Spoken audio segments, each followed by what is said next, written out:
Tuhan, kami bersyukur atas segala anugerah yang Tuhan berikan bagi kami anak-anak-Mu dari hari-hari yang lalu sampai pada detik ini pun kami merasakan berkat kasih karunia Tuhan. Sebentar ya Tuhan, kami mendengarkan sebagian daripada firman Tuhan. Ajar kami untuk bisa berdiam diri, fokus Tuhan, menggunakan segala panca indera kami, dan Tuhan pakai seluruhnya untuk dapat kami memahami dan kelak kami melakukan dalam kehidupan kami sehari-hari. Biarlah segala sesuatu yang kami lakukan untuk kemuliaan nama Tuhan. Terima kasih Bapa, dalam tangan pengasihan-Mu kami serahkan ibadah kami. Haleluya, amin.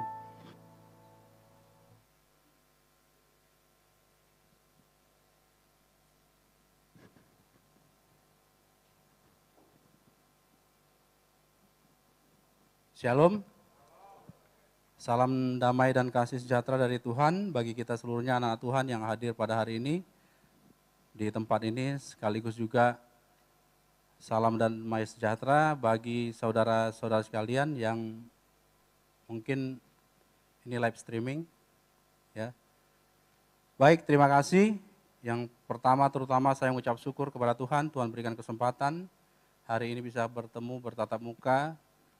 Walaupun natap mukanya nggak bisa sepenuhnya, nggak masalah. Kemudian kepada Bapak Ibu Gembala, kemudian pengerja di sini, saya bersyukur diberikan kesempatan. Baik Bapak Ibu, pagi hari ini, pagi yang cerah, pagi yang baik menurut saya untuk kita bisa mendengarkan firman Tuhan. Tema yang saya bawa hari ini, dari awal lagu sampai tadi yang terakhir lagu, memang mungkin ya semuanya karena anugerah Tuhan, nggak ada janjian, semuanya terkait. Karena saya juga nggak ngasih tema sama Ibu staf gembala, ya. Mungkin bisa ditampilkan.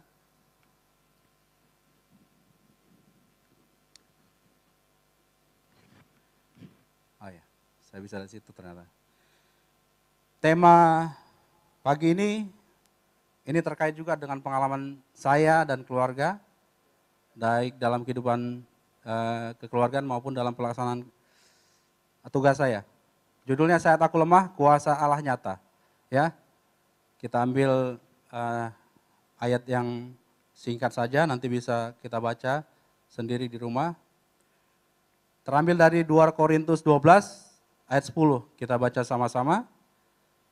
Karena itu aku senang dan rela di dalam kelemahan, di dalam siksaan, di dalam kesukaran, di dalam penganiayaan dan kesesakan, oleh karena Kristus. Sebab jika aku lemah, maka aku kuat. Jadi ini kalimat ironi, kalau mungkin kita ngerti, kalimat yang bertolak belakang satu sama lain. Tapi di sini banyak menyimpan makna bagi saya, bagaimana Tuhan bekerja terhadap anak-anaknya yang lemah. Ya. Di situ dikatakan senang dan rela dalam kelemahan, siksaan, kesukaran, penganiayaan dan kesesakan. Lengkap sudah itu kan penderitaannya. Ya, sudah lengkap itu. Ya. Tapi catatannya karena siapa? Karena Kristus. Kita ngalamin itu bisa tetap konsisten karena Kristus. Ya. Tapi kalau tidak di dalam Kristus, mungkin beda lagi. Ya, kita ambil jalan masing-masing yang mungkin bertolak belakang dengan ajaran Tuhan. 3 poin penting yang saya kasih catatan di ayat ini. Yang pertama, bagaimana kita bisa melewati itu semua. Bagaimana tadi kalimat yang saya besarkan itu, sebab jika aku lemah, maka aku kuat. Ini poin pentingnya yang kalimat kontradiktif. Yang bertolak belakang, aku lemah, aku kuat. Ya, yang pertama, yang kita lakukan bersyukur dan ikhlas. Ya, dalam kondisi apapun, kita tetap bersyukur kepada Tuhan dan ikhlas. Ya, di situ dikasih note, jangan bersungut-sungut dan mengeluh. Manusiawi kita mengeluh, kita berkeluh kesah. Tapi jangan berkutat di situ, berkutat di mengeluh dan bersungut-sungut. Bersungut-sungut itu kecenderungan nanti menyalahkan orang lain. kondisi yang kita alami, ya kondisi yang kita alami bisa jadi kita salahkan orang lain. Tapi tetaplah kita bersyukur dan ikhlas. Ikhlas itu ya rela, ya yang tadi kaitan itu, ya. Senang dan rela. Senang itu ya kita tetap bersukacita, tetap bersyukur, ya. Kemudian yang kedua, ya yang kedua berserah dan andalkan Tuhan. Tadi kita sudah bersyukur, ikhlas. Sekarang berserah. Tapi bukan berarti pasrah. Berserah itu tetap, ya. Tetap kita lakukan ini kita, bagian kita. Ya. Akui di hadapan Tuhan kelemahan kita dan jangan andalkan kekuatan sendiri. Banyak orang kecenderungannya mengandalkan diri sendiri dan menggantungkan hidupnya sama orang lain. Tergantung dengan orang lain. Betul. Saya juga pahami bahwa berkat kita itu tidak bisa langsung dari Tuhan kepada kita. Melalui orang-orang di sekeliling kita, melalui orang lain. Tapi kita bukan bergantung kepada orang tersebut. Kita tetap bergantung kepada Tuhan. Karena Tuhanlah yang menjadi penggerak. Bahkan lebih dahsyat lagi, Tuhan itu menjadi sumber segala sesuatu yang kita butuhkan. Ya. Berikutnya, andalkan Tuhan. Andalkan Tuhan. Jadi ketika kita mengakui kelemahan kita sampaikan pada Tuhan, Tuhan saya bukan siapa-siapa tanpa Tuhan. Saya berserah sama Tuhan, biar Tuhan yang bekerja. Biar Tuhan yang ambil bagian. Bahkan Tuhan tidak hanya berdiri di samping kita, Tuhan berdiri di depan kita. Lebih dahsyat lagi, Tuhan menggendong kita. Apa lagi? Ya. Kemudian yang ketiga, berdoa dan tetap berusaha. Jadi ini harus sejalan. Jangan cuma berdoa tapi berusahanya minim. Berdoa tetap tapi Tuhan juga menyuruh kita untuk mengerjakan. Ya. Saya bersaksi di sini terkait dengan ayat ini. Di bulan September apa Oktober ya? Kadang-kadang yang jelek-jelek mereka harus kita lupain ya. Saya sekeluarga itu kena COVID. Jadi saya ini penyintas COVID. Ya, kalau ini alumni COVID. Alumni C19. Sekeluarga, saya, istri, anak-anak kena COVID. Tambah lagi adik ipar, tambah lagi mertua. Jadi sekali kena itu, swab itu 10 orang. Banyak tuh, ya kan? Tapi ya puji Tuhan, dalam perjalanannya nggak mudah. Kebetulan saya yang bergejala. Jadi ada masa-masa atau waktu-waktu ketika saya kondisi terendah untuk tetap bertahan. Ya karena saya misalnya ada yang tahu gejala, saya alamin semua itu. Saya alami semua. Tapi kembali lagi, saya kembalikan kepada Tuhan. Saya tidak mau menyerah. Saya tidak mau menyerah terhadap C19. Saya mau menyerahkan segala sesuatu sama Tuhan. Ya. Kami berdoa kepada Tuhan, Tuhan ambil penyakit ini. Dan puji Tuhan dengan berjalannya waktu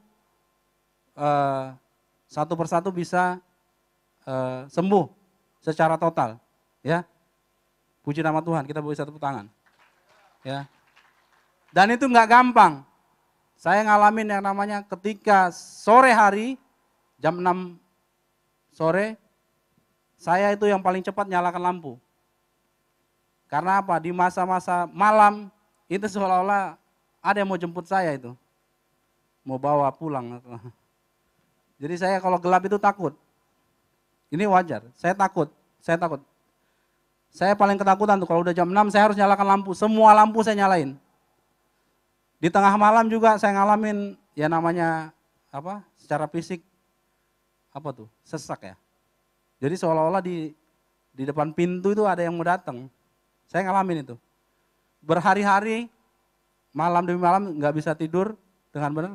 Tapi ya tetap Bapak Ibu, saya percaya Tuhan pasti angkat. Tuhan pasti sembuhkan. Ya puji Tuhan, dari sekian kami yang kena dan saya terakhir yang sembuh.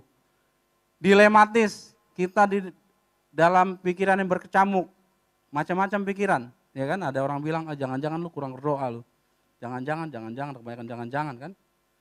Tapi ya puji Tuhan, saya tidak memandang itu, tapi saya memandang kepada Tuhan. Kita mau bergerak bersama-sama, minta sama Tuhan, cukupkan segala sesuatu, ya. Nah itu tadi, tetap kita bersyukur, ya kan? Tetap kita ikhlas. Kalau toh kita kena, ya sudah ikhlas saja. Ya itu bagian dari petunjuk Tuhan untuk menyatakan kuasanya. Kemudian berserah dan andalkan Tuhan, bukan andalkan kekuatan kita sendiri. Ya, bukan mengandalkan uang kita, ada uang gampang, nggak bisa juga. Kemudian berdoa dan berusaha. Yaitu kita lakukan hari demi hari, ya puji Tuhan, kita bisa clear seluruhnya, dan sampai tahapan ini keluarga saya juga udah ikut vaksin. Karena apa? Kami bekerja banyak berinteraksi dengan orang lain. Jadi otomatis peluang untuk kita kena itu besar. Ya. Dan itu harus kita terima. Tapi di dalam situasi itu tetap ya kita tetap sukacita, tetap bersyukur dalam kelemahan, dalam kesiksaan, dalam kesukaran, di dalam penganiayaan dan kesesakan. Itu saya anggap itu apa? Di dalam kesesakan, memang sesek, dadanya sesek. Sesek banget. Jadi napas itu kayak kita kehilangan kehilangan udara, ya. Jadi Bapak Ibu, kondisi sekarang apalagi tema GPI pemulihan 2021 adalah tahun pemulihan ya tadi ya. Pemulihan keluarga, kesehatan, ekonomi termasuk karir dan seterusnya. Keluarga, apapun masalah Bapak Ibu, apapun tantangannya di dalam keluarga, tetaplah bahwa Tuhan bisa menyatakan segala sesuatu yang kita mau cita-citakan, kita harapkan di dalam keluarga. Maka konsistenlah di dalam kekeluargaan. Apapun masalahnya tetap berserah kepada Tuhan. Ya, tetap berserah kepada Tuhan. Kemudian yang kedua masalah kesehatan.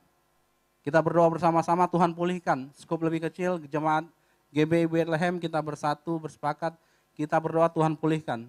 Yang sakit boleh sembuh, ya kan? Yang lemah boleh Tuhan berikan kekuatan baru. Tidak ada orang lain yang bisa mempengaruhi kita, yang memperbaiki kita selain daripada Tuhan.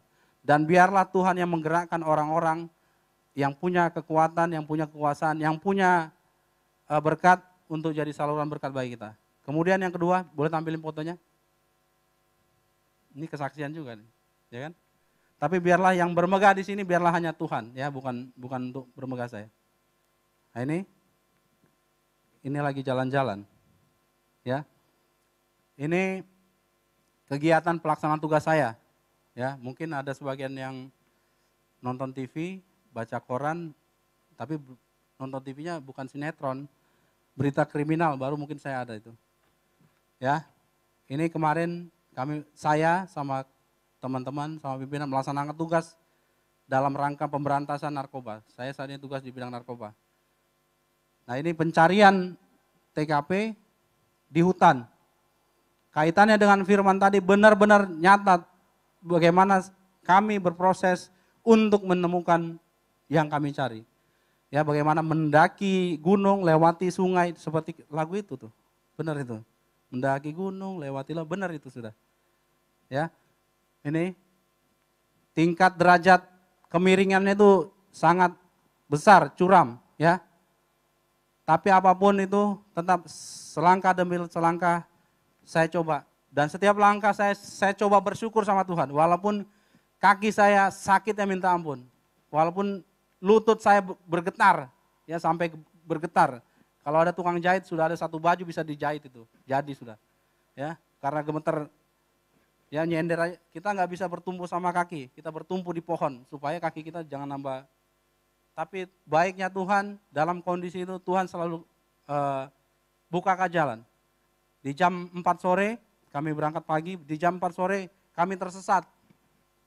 Kami tersesat kurang lebih 2 jam di jalur yang salah. Dan pelajarannya karena di situ masing-masing nunjukkan kebolehan masing-masing, merasa tahu, merasa bisa. Akhirnya dikasih tersesat. Dibolehkan tuh tersesat 2 jam. Turunin lembah, naikin bukit lagi. Karena sadar tersesat, akhirnya balik lagi, turunin lagi, naikin lagi. di titik awal sampai kami diskusi, kebetulan saya yang memimpin, saya bilang, ini ada yang udah marah-marah nih, udah ada yang mau ngamuk nih, karena nggak dapat dari pagi. Akhirnya saya bilang, sudah tenang, kita diskusi dulu, kita ngobrol dulu, coba tenang aja, jangan berdebat. Saya bilang, jangan berdebat. Mungkin konteksnya dalam keluarga juga sama Bu ya. Saya pun sama istri, kalau ada sesuatu jangan berdebat. Karena kalau konsep berdebat, bagaimana kita mempertahankan pendapat dan orang lain itu salah pendapatnya. Jangan berdebat, tapi kita diskusi. Diskusi yang baik, diskusi yang menyenangkan. Ya, bisa yang videonya Pak. Ini videonya kebetulan dari HP saya sendiri. Ya kualitasnya cukup bagus. HP saya kameranya 10 kameranya.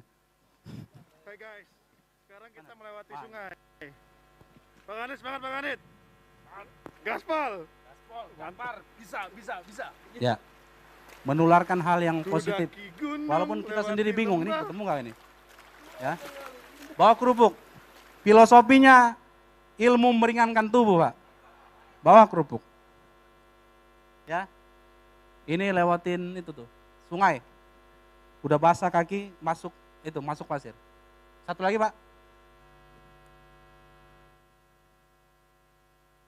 Jadi ini nyata nih. Kalau bilang ada bohong tuh, saya ajak ke sana jalan-jalan nggak apa-apa. Merasakan gemetarnya. Tetap semangat.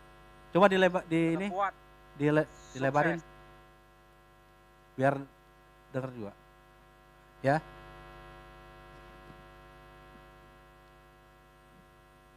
Halo. Guys, Perjuangan sedikit lagi. tetap semangat. Tetap kuat. Sukses. Ya. Ini belum ketemu. Ditunggu. Ini belum ketemu, tapi hal-hal yang positif yang kita sampaikan di pikiran kita bahwa itu ketemu. Walaupun kami tersesat, ya. Dan kami nggak tahu bahwa itu ketemu atau enggak. Di jam 4 belum ketemu, kemudian disarankan sama rekan yang lain supaya kembali saja. Karena ada bahasa tidak mungkin ketemu. Tidak mungkin ketemu. Karena kalau ketemu juga bisa jadi malam atau tengah malam. Tapi ya puji Tuhan saya bilang, tidak, kita harus cari, harus dapat. Tapi dalam mengucapkan itu juga saya tetap menyebut nama Tuhan, saya tetap bersyukur. Tuhan tuntun, Tuhan topang, pakai kaki saya yang sudah lemah, untuk akhirnya kita lanjutkan perjalanan sampai jam 5:30 tempat itu ketemu. Jadi kami bisa menemukan ladang ganja seluas 12 hektar. Ya, kami temukan itu dan kami bisa menangkap para pelakunya. Dan saya terlibat di situ langsung. Maksud saya dalam fase kita, walaupun secara fisik kita diuji, kita melalui hal-hal yang menyakitkan, hal-hal yang membuat lelah, bisa jadi mendekati putus asa, tetap yang 3 poin tadi, Bapak Ibu. Tetaplah setia kepada Tuhan, tetap bersyukur.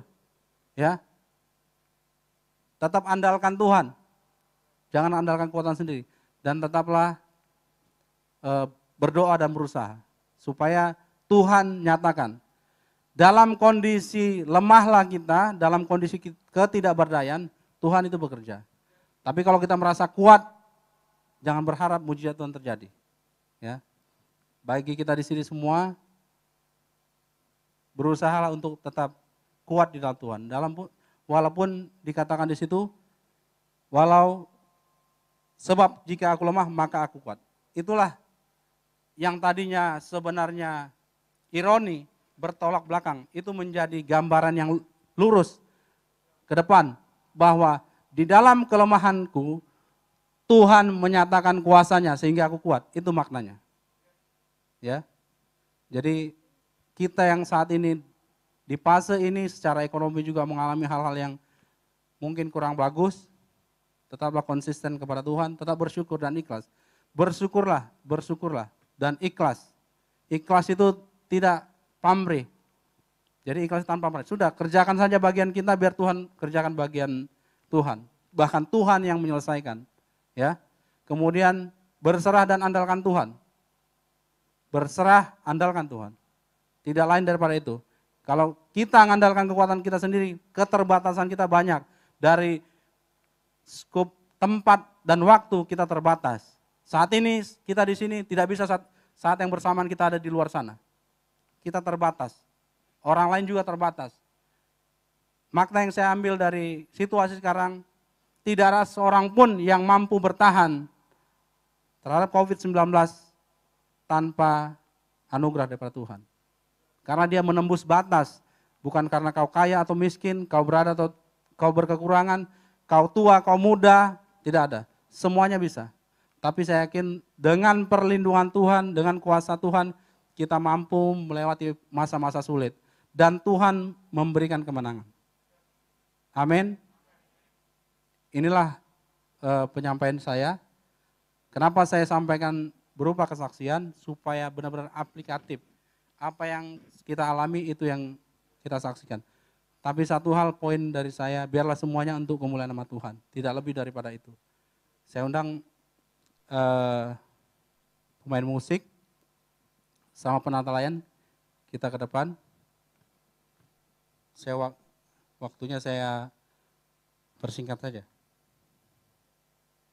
Ya, 3 poin penting untuk kita resapi, untuk kita lakukan. Ya, saya bulan lalu baru ulang tahun ke-40. Saya udah 40 tahun ini. Ya, orang bilang umur 40 adalah awal dari kehidupan. Mulai lagi, start lagi. Ya kan?